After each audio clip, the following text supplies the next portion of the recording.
না, আমি আসলে সংবাদে এখন বেশি বিশ্বাসী না। যেমন আমার এত মিলিয়ন ফলোয়ার, সবাই তো আসলে হুমড়ি খেয়ে টিকিট কেটে যাচ্ছে না।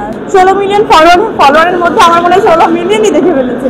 আমি আসলে এনজয় করা ছেড়ে দিয়েছি, কারণ আমি তো আসলে চকলেট বিক্রি করতে আসলে যে আমার যে কোনো মাত্রা অতিরিক্ত কোনো কিছুই আমার কাছে আমাকে অনেক স্তব্ধ করে দেয়।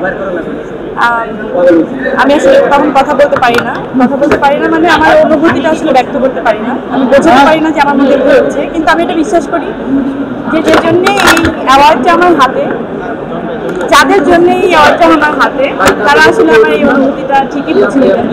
কারণ এত মানুষের সাপোর্ট অ্যান্ড ভালোবাসার কারণেই কিন্তু আমি এটা জিতেছি। এই যেটা আমার না, শুধু সবার হয়ে আমি আসলে এটা জিতেছি। Thank you my team, my director Anam Biswas, এবং যিনি আমাকে খুব বিশ্বাস করে এই ক্যারেক্টারটা লিখেছিলেন, সুপ্তি ক্যারেক্টারটা। তো টিঙ্কার হাসানের প্রতি আমি আসলে অনেক কৃতজ্ঞ।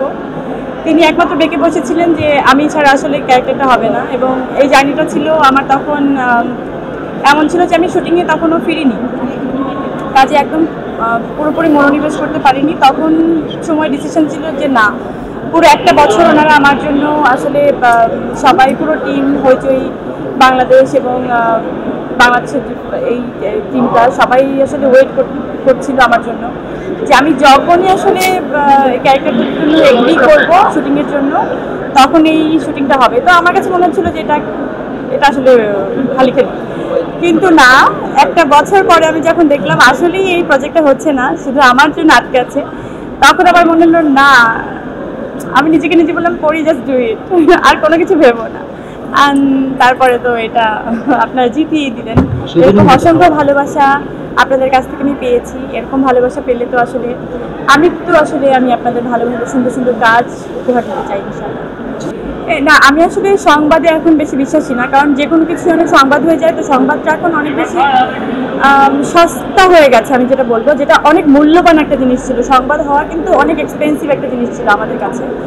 যে খবরের পাতা উল্টে কখন কোন সেলিব্রিটি নিউজ আসবে বা কোন হেডিংটা আসলে প্রথম সংবাদপত্রের প্রথমেই দেখতে পাবো, তো সেই জিনিসটা যখন দেখলাম যে আসলে এত বেশি গুলিয়ে গেছে, ইউটিউব অ্যান্ড নানা ধরনের জিনিসপত্রের মধ্যে স্প্রেড হয়ে গেছে, তখন আমি চিন্তা করলাম যে না, আসলে সংবাদ দিয়ে তো অনেক কিছু হয় না। যেমন আমার এত মিলিয়ন ফলোয়ার, সবাই তো আসলে হুমড়ি খেয়ে টিকিট কেটে যাচ্ছে না। তো এমনও আছে যার কোনো আসলে ফলোয়ারই নেই, তারও সিনেমা অনেক বেশি সুপারহিট হয়েছে, এরকমও নজির আছে। সো ফলোয়ার দিয়ে আসলে জিনিসপত্র কি হয়, ওই সংবাদ জিনিসটা হয়। কিন্তু আসলে আমি যেটা চাচ্ছি যে এই মুহূর্তে যেটা আমি বিশ্বাস করি একজন দর্শক হিসেবে, যদি আপনি ঠিকঠাক মতো কাজটা আসলে পৌঁছে দিতে পারেন মানুষের কাছে, মানুষের দুয়ারে, ওইটা আসলে খুব ইম্পর্টেন্ট।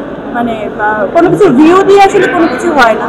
এবং আমি দেখেছি যে রঙিলা কিতাব মানুষ এত সুন্দরভাবে রিসিভ করেছে, 16 মিলিয়ন ফলোয়ারের মধ্যে আমার মনে হয় 16 মিলিয়নই দেখে ফেলেছে। তো এইটা আমার কাছে অনেক বেশি লাগে, আমি ফিল করি। আবার মাঝে মনে হয় যে এইসব দুঃসংবাদ অনেক বেশি সবাই অ্যাভয়েড করে যায়। আমার জন্য অনেক বেশি সবার আশীর্বাদ কেন থাকে আমি জানি না, আমি অনেক ব্লেসড। তো আমি এখন আসলে হুটহাট করে কাজের সংবাদ কখনো দিতে চাই না, আমি কাজটা শেষ করতে চাই, এবং যখন কাজটা দাঁড় গোড়ায় পৌঁছাবে মানুষের কাছে, তখনই মানুষকে নক করতে চাই যে এই কাজটা আমি রেডি করেছি আপনাদের জন্য। আপনারা সবাই দেখেছেন, আমি কিন্তু সবার সাথে শেয়ার করি আমার সুন্দর মুহূর্তগুলো। হয়তো দুঃখের মেমোরি আসলে এভাবে শেয়ার করা হয় না, কারণ ওইটা আপনারা বুঝতে পারবেন না কে কতটুকু দুঃখ পেল। কিন্তু আনন্দ ভাগ করে নেওয়াতে আমার সবসময় বরাবরই খুশি লাগে, আর আনন্দ দ্বিগুণ হয়ে যায় আমার জন্য।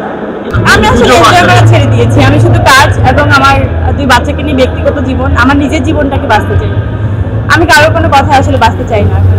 আমি আসলে এইসব এক্সট্রা কষ্ট নিতে চাই না, এত কষ্টের ভার আসলে নেওয়ার আসলে জায়গা নেই আমার জীবনে। তো আমি আসলে এখন একটা জিনিস খুব শিখেছি, সেটা হচ্ছে অ্যাভয়েড করা। জাস্ট তুমি অ্যাভয়েড করো এবং হ্যাপি থাকো। কারণ আমি তো আসলে চকলেট বিক্রি করতে আসলে যে সবাই আসলে খুশি হয়ে চকলেটটা কিনবে। আমি একজন মানুষ, নানা রকম জিনিসপত্র আসলে সাধারণ মানুষের যেমন হয়, আমার তেমনই হয়। রাগ, দুঃখ, কষ্ট, ক্ষোভ সব কিছুই হয়। তো সেখান থেকে আমি একটা রিয়াকশন করে বসলে কি হবে জানেন, না নায়িকা মানুষ সেটা করা যাবে না। তো এই বাউন্ডারির মধ্যে যখন আমি পড়ে গেছি, তখন আমার মনে হয় না, আমি জাস্ট অ্যাভয়েড করি। মানে আমি তো সব কিছু নিতে পারি না, আমি ধুম করে রিয়াক্ট করে ফেলি। তো রিয়াকশনটা একটু মানুষ নিতে পারে না, তো আমি চিন্তা করি।